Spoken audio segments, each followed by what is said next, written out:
கர்த்தாவே, என் சத்துருக்கள் எவ்வளவாய் பெருகியிருக்கிறார்கள். எனக்கு விரோதமாய் எழும்புகிறவர்கள் அநேகர்.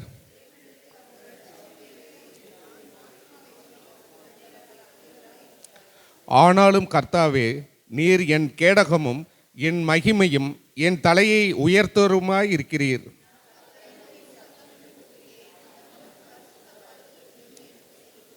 நான் படுத்து நித்திரை செய்தேன், விழித்து கொண்டேன்.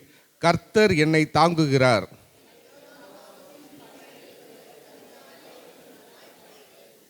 கர்த்தாவே, எழுந்தருளும். என் தேவனே, என்னை இரட்சியும். நீர் என் பகைஞர் எல்லோரையும் தாடையிலே அடித்து துன்மார்க்கருடைய பற்களை தகர்த்து போட்டீர்.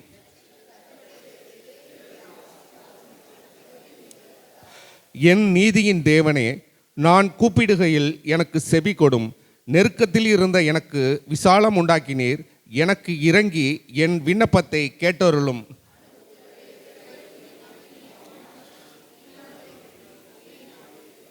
பக்தியுள்ளவனை கர்த்தர் தமக்காக தெரிந்து கொண்டார் என்று அறியுங்கள். நான் கர்த்தரை நோக்கி கூப்பிடுகையில் அவர் கேட்பார்.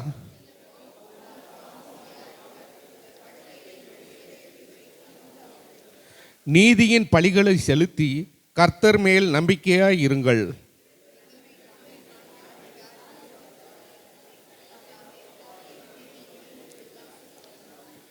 அவர்களுக்கு தானியமும் திராட்சை ரசமும் பெருகியிருக்கிற காலத்தின் சந்தோஷத்தை பார்க்கிலும் அதிக சந்தோஷத்தை என் இருதயத்தில் தந்தீர். அனைவரும் சேர்ந்து வாசிப்போம். சமாதானத்தோடே படுத்துக்கொண்டு நித்திரை செய்வேன். கர்த்தாவே, நீர் ஒருவரே என்னை சுகமாய் தங்க பண்ணுகிறீர். ஆமேன், ஆமேன்.